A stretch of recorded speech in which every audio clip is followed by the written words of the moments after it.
ain yu oi ba wakhalon magi principle magi theory khale adui matung ina legal responsibility hai is gain ina 19 parliament India ai ba lepak si same lingai mamang da leiram ba lepak ni hai ban natro and international jurisprudence amale colonial period da leiram ba magi territory se post colonial loilam matung da lai ba lepak ama na thugai ba yaroi hai na legal principle lei Otis possidentis juris in the term of exine when Kambum. I could apply to Yabo. Adura Kananeway. Muhaja called Loilam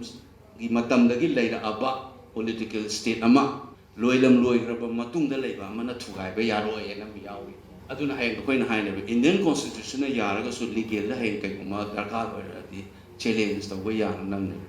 Cry the Gito de Baduna. No Kari Pruplay had the Indian constitution, Masamanga. Constitution je chatna ba khawri gi mamang da leiram ba potni hai ne law da ma se khoi na mu generally criminal da pan bani civil da kya pan re adu so idea di chamana retrospectively nang mara civil ro ngasi da gi gari da mi mari to ngase Manipur da illegal way na ga me ngasi law ma la se ba ko ngasi da gi di law di makha da pha ba ya ne to nang ngarang mari to nga chali ne na ngarang gi pha ba ya ro law gi principle ne ba law si ngasi lai ba law si Laiba Mikup of Sumai Matung the Pan, the Mamang the Onsalaga law to Toro Pavia.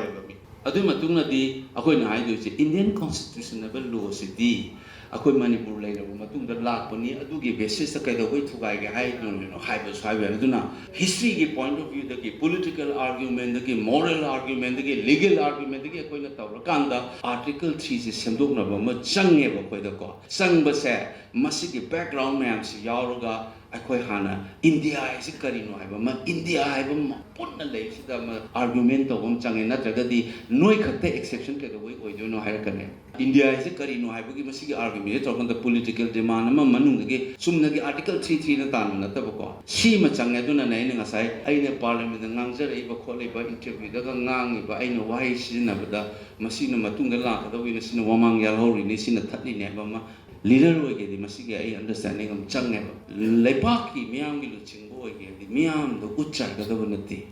miyam da gyan ta na ba lambi khanbam thok lambi da chumna gai tor kanda power pisan da ne miyam na power pai ra kanda miyam gi mi uchina te ni ngana ba ngam ka do ne an ai khoi gi miyam na samna da ba delhi na yar ga dum chief minister ba delhi na adra ga top poi ra ga di ai khoi ma thau ta gi dra ba duna ni delhi na si jo noi kap ke kapu lao ke lao na wa lo de noi gi leader ching ji di sida lei bunga ta ni sida tre